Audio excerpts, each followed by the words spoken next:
Bien le bonjour chers amis youtubeurs et youtubeuses. Dans ce vidéogramme, on va parler un peu des choses qui fâchent, mais pour être complètement transparent auprès de vous, pour la restauration de la coccinelle, combien ça m'a coûté, on en parle tout de suite.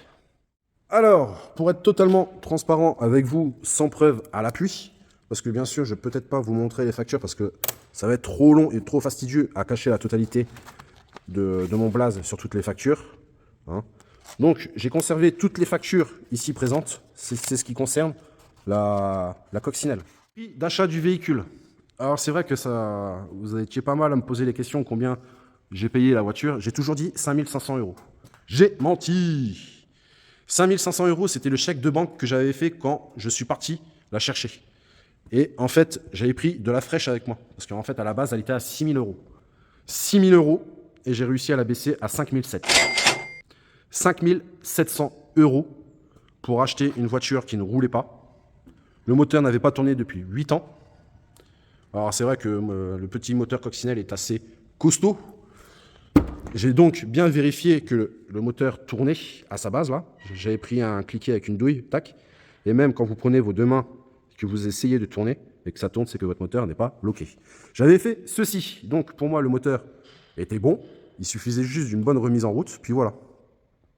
Enfin bref, le moteur, la carrosserie, le châssis, donc la coccinelle complète, 5 700 €. Tout de suite après, le contrôle technique. Contrôle technique, vous le payez 85 €. La demande de carte grise, je regarde mon petit rappel parce que je ne me souviens plus exactement du prix de la carte grise, 182 €. 182 € la carte grise. Et maintenant, parlons vraiment des pièces que j'ai mis dessus. Donc tous les éléments que j'ai achetés sur Mécatechnique, Parusi, Dream Machine, Icar, en tout et pour tout, en termes de pièces, j'en ai eu pour 9 100 €. Donc ça concerne vraiment la totalité de la coccinelle. Bien sûr, j'oublie pas les petites commandes chez PRS Motorsports. Donc, une fois tout ceci réuni, terminé, ça nous fait un ensemble de 14 600 €. Donc, pour 400 €, j'ai envie de dire, on arrondit à 15 000 €. Parce qu'il y a peut-être 2-3 trucs que j'ai pas compté dedans, parce que j'ai pas forcément les factures. Comme sur le nombre de kits Raptor que j'ai acheté, j'en ai acheté pas mal. Hein. Et j'en ai facturé que 3, et il me semble que je dois en avoir beaucoup plus que ça. Donc, je sais que les kits époxy à froid, c'est des petits bidons, ça m'a coûté 55 €.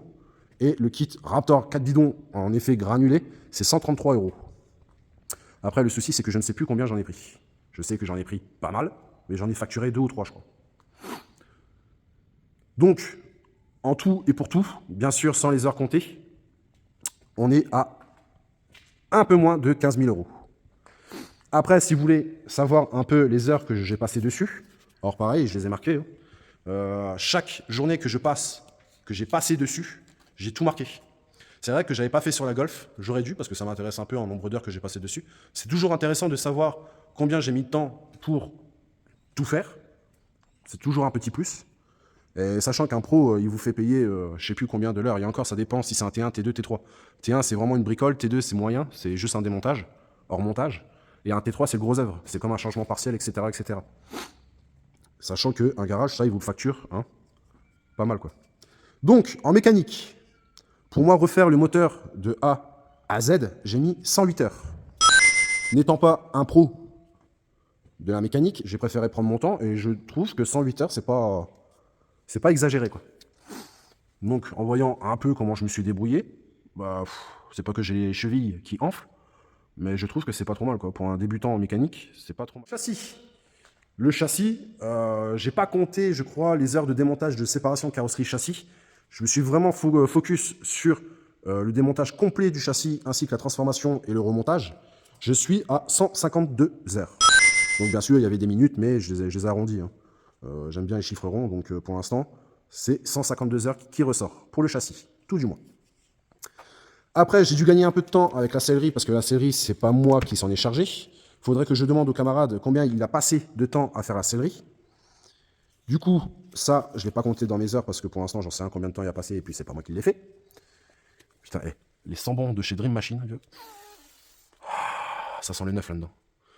Donc, pour le châssis, ben, j'inclus vraiment la totalité des pièces qu'il y a dessus, hein, les transformations, les pièces soudées, le chapeau de Napoléon, etc., etc.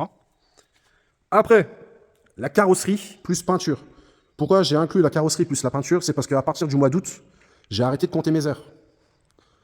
Pourquoi j'ai arrêté de compter les heures? Alors là, je ne sais pas. Je ne sais pas pourquoi. Mais fin août, j'avais arrêté de compter les heures.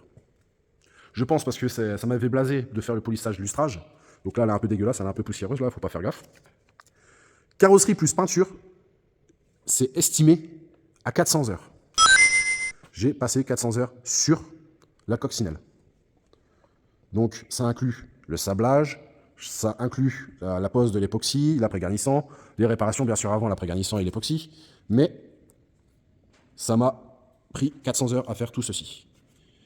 En électricité, bien sûr l'électricité, je me suis piné, j'ai dû recommencer, quelqu'un est venu et s'est piné, j'ai dû recommencer. Ça a pris du temps cette chiotte, hein. L'électricité là, C'est pour ça que la prochaine coccinelle sera beaucoup plus simple. Donc, 72 heures à refaire les branchements corrects, à tester, à rebrancher, à débrancher, rebrancher, débrancher, rebrancher, tester, débrancher, rebrancher, débrancher, rebrancher, tester, et le résultat. Donc, 72 heures pour l'ensemble, et je pense que je suis quasiment, dans toutes ces heures marquées sur ce post-it, je suis pas loin des 1000 heures. 1000 heures posées, 1000 heures à faire cette cox, 1000 heures de pur plaisir, 1000 heures de pure galère. Mais franchement, c'est un résultat qui me satisfait amplement du fait que c'est mon premier projet de A à Z. C'est un pur kiff. Et c'est pour ça que je vais recommencer. Donc, cette cox va passer au garage vendredi prochain. Vendredi prochain, elle sera au garage pour un fignolage des freins et de la géométrie. Donc, là, je vous fais genre la vidéo vraiment de fin, hein, mais il y aura encore les frais du garage, les frais du contrôle technique, les frais de l'expertise. Bah, après, en soi, ça va peut-être pas m'en revenir aussi cher. Je pense que le garage va me facturer pour les réglages de freins et la géométrie, on va dire 150 €. Le contrôle technique, ça va être 85 balles. L'expertise, 500 balles. Donc c'est pour ça que j'ai préféré arrondir un peu. Ça rentre dans le cahier des charges de la coccinelle. Donc c'est pour ça que j'ai arrondi à 15 000 € en tout et pour tout. Donc, si vous avez du temps et vous kiffez un peu la coccinelle, vous savez à peu près à quoi vous en tenir, sachant que toutes les pièces que j'ai mis dessus, surtout pour la carrosserie, ça a été fait par moi-même. Donc c'est une plaque métallique que j'ai achetée 20 balles à un ferrailleur, 20 balles la tôle, 2 mètres de longueur et 1,2 d'épaisseur. Tout est faisable, tout est réalisable. Avec un petit peu de patience et un petit peu de temps, 1000 heures, c'est bon, c'est pas énorme, hein, et ben vous pouvez avoir un résultat amplement satisfaisant. Moi, franchement, de mon côté, c'est pas parce que j'ai les chevilles qui enflent, mais c'est un kiff d'avoir fait cette cox. Surtout en termes de la faire comme ça en type origine. Donc après, il y en a de certains, ils aimeront, il y en a les puristes, ils diront aussi sacrilège, mais je suis pleinement satisfait. J'ai hâte de vous la montrer à des rassos, surtout sur le lac de la Madine. J'essaierai peut-être de partir en Belgique avec, la montrer à 2-3 copains qui sont là-bas, en Alsace. Puis voilà.